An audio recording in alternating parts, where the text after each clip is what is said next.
Don't read my diary when I'm gone. Okay, I'm going to work now. When you wake up this morning, please read my diary, look through my things, and figure me out.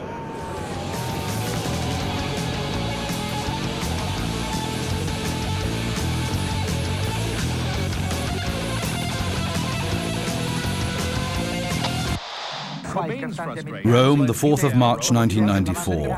One of the world's greatest rock stars has tried to kill himself, Kurt Cobain. His wife, Courtney Love, gives the paparazzi the finger as she rushes to the hospital. News agencies prematurely announce his death. You know, he had an overdose and immediately people said he had died. But he went into a coma and they revived him. Even some of the band members were given a phone call that Kurt was dead.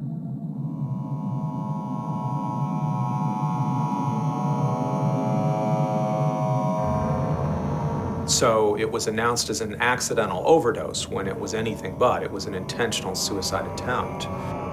Kurt Cobain's journals cover thousands of pages, sketches, lyrics, letters, on loose sheets and in notebooks. Thoughts of suicide appeared early. Kurt Cobain had a formative experience in his early teens. He was on his way to school with two friends when they came across the body of a man in the forest. He'd hanged himself. The body hung at a grotesque angle, the limbs twisted. Cobain stood there for an hour, looking at the corpse, until the emergency services arrived.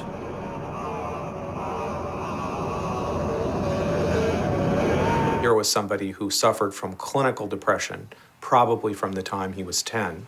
He talks about trying to kill himself when he was 12 years old. His own depression was enough to drive him to create art. Generally, the people that become entertainers are people who have dysfunction, and Kurt certainly falls into that category. I'm going to be a superstar musician, kill myself, and go out in a flame of glory. The environment that Kurt grew up in Aberdeen, it had the highest unemployment rate in Washington state in that era. Suicide, drug abuse, alcoholism, these were endemic. Domestic violence, the rates of all these issues were higher in Aberdeen than virtually any city in Washington. So when you grow up in that environment where no one has a job and it feels hopeless, it's very hard to come out of that with a sunny disposition.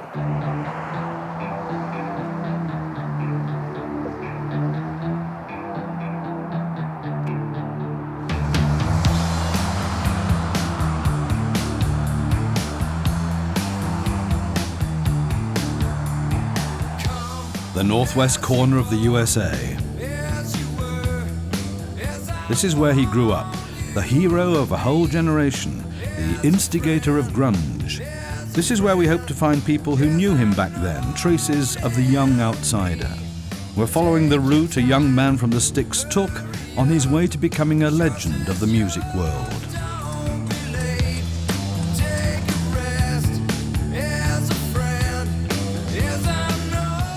Well, this is Aberdeen, Washington, victim of the poor economy and stuff. It was based on the timber industry, which is dried up.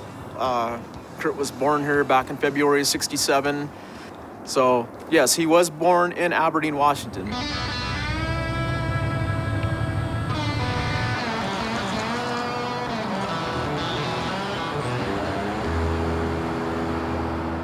Okay, follow me on in. I got something interesting for you inside here.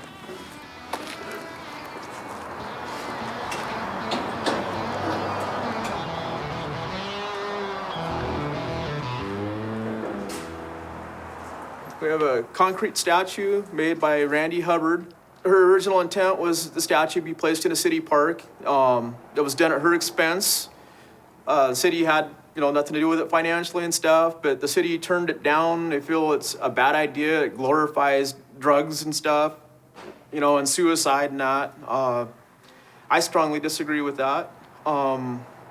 He's 100% responsible for putting the city on the map. I'm sure you would have never heard of Aberdeen, Washington without Kurt Cobain.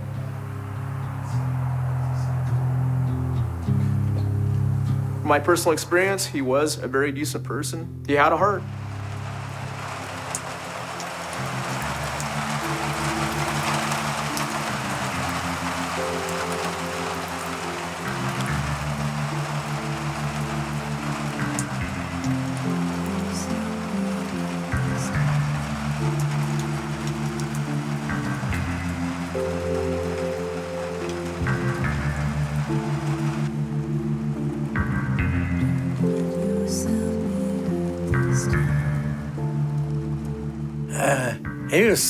He was a good kid. He liked pizza and he liked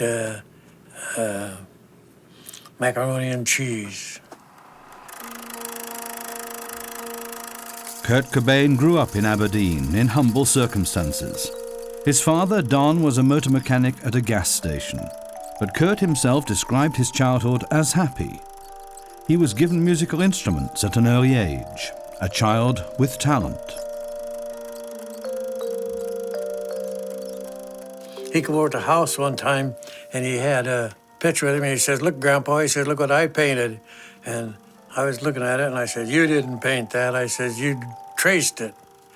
And he got mad. And he says, "I did not." He says, "You get me some paper." And he says, "I'll show you." And so he drew Goofy and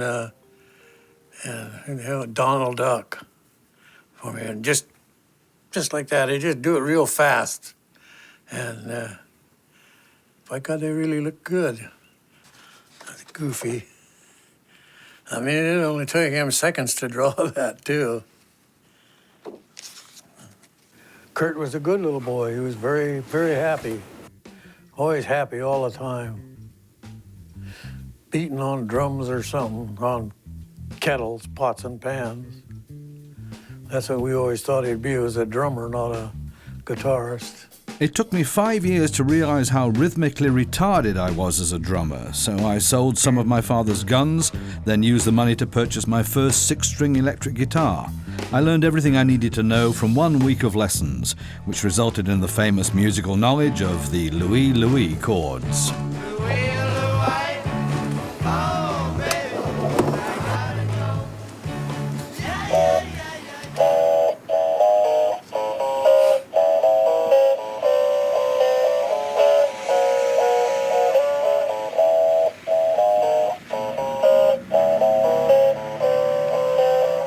Come as you are. Come as you are.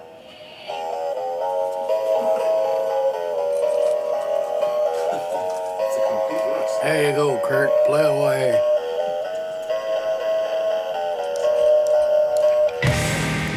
When Kurt was 9, his parents divorced. He said it was the end of his happy childhood.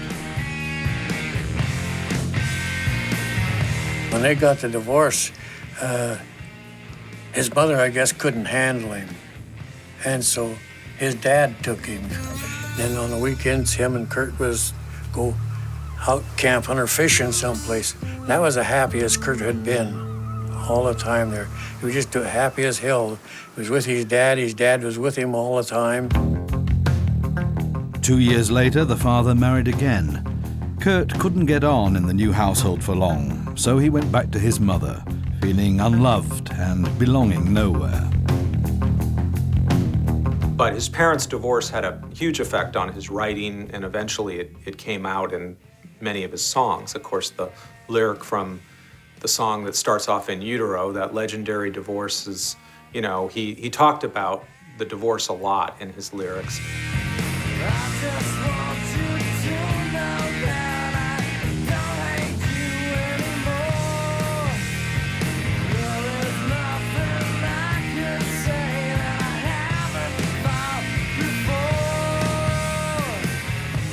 There was a time where he was kicked out of his mom's house and he lived on the streets of Aberdeen. And it was from that time that the legend of Kurt living under a bridge began. And my theory and argument is that he never lived under the bridge. I'd say we go to the bridge from right here, because this bridge is straight down the road. We're almost there.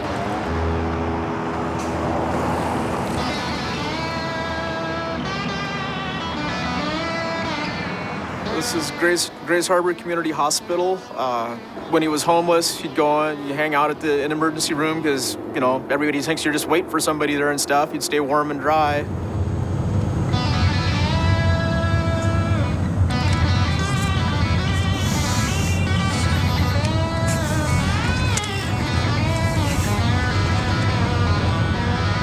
That's the old Morick Hotel right there, the big yellow building up on the left. That's another one of the places Kurt used to crash a lot. That's all closed down now too. You crash there late at night, nobody to harass you and stuff, and just get up early in the morning and take off and give him a warm, dry place to stay at night.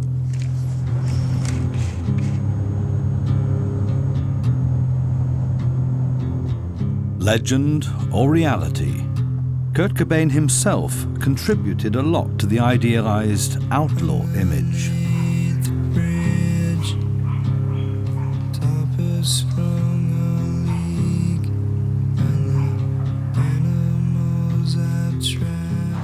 Everybody knows where it's at. Everybody comes here. There's been upwards of 600 people a month coming here. Now with the weather change, it's dropped off. They wanted to see where Kurt Cobain allegedly hung out. And, it's been fascinating. I don't have to travel anywhere. I just sit by the side of the road and talk to people who come here. And it's really been eye-opening. And I really do appreciate the fact that this town produced somebody of that talent.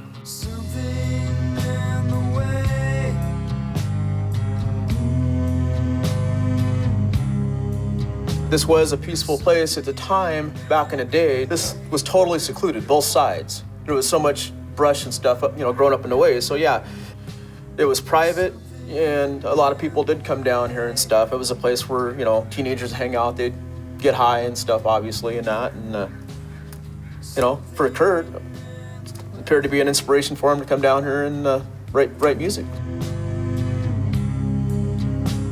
Tori Kovac has created a memorial park for Kurt Cobain here. Kurt's music, there's a lot of it I don't like, but it wasn't until actually when he played Unplugged in New York that his pure sound and emotion got to me.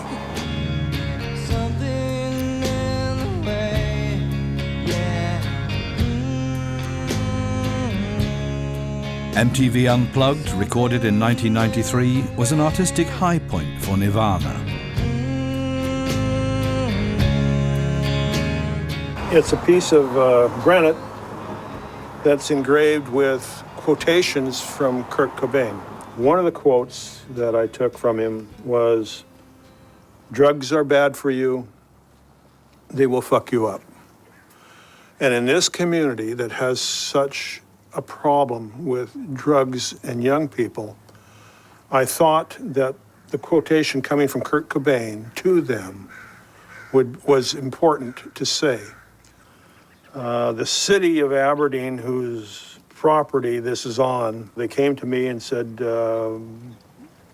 we need to remove that. And blasted out the UCK. It made some people feel better that they could exercise some power over this terrible word.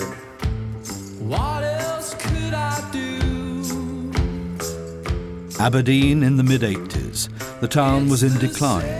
Kurt Cobain was 17, had dropped out of various schools, and was picked up from time to time by the police for graffiti spraying. City's much sadder now.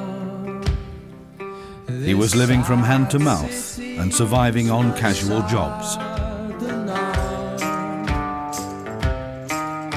He had been so poor for most of his life.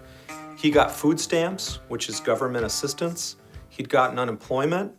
Well, he'd worked jobs. He had several different jobs. He even worked with me at carpet laying a couple of times. Yeah. I was working at Burger King. Kurt was working at the Polynesian at Ocean Shores. But yeah, we had day jobs, but, life in Aberdeen's pretty boring, I guess, when you're young like that. Ba-dum-ba-dum.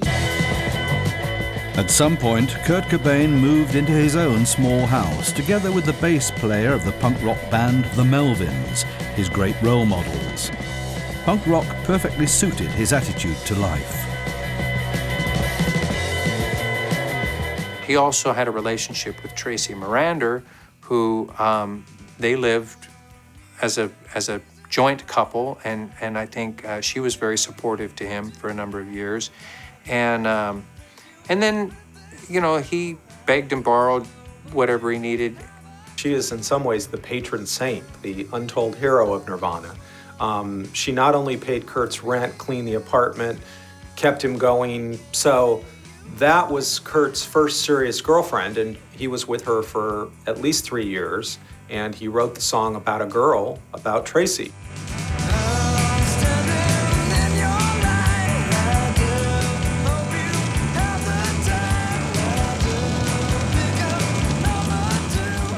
Aberdeen gets so much rain, so I think that's why they have so many musicians that come from this area, is the rain. It forces you to stay inside. It's just part of the environment. Living down here, there's nothing to do. So I think more or less people picked up musical instruments just out of boredom. It was something to do, you know, hang out with your friends, make noise, you know. Kurt was happiest making noise with his friend Krist Novoselic. The two of them later formed the nucleus of Nirvana. The drummers kept changing. The video recording on the box set, the metal box set, was recorded upstairs in this green building right here. The video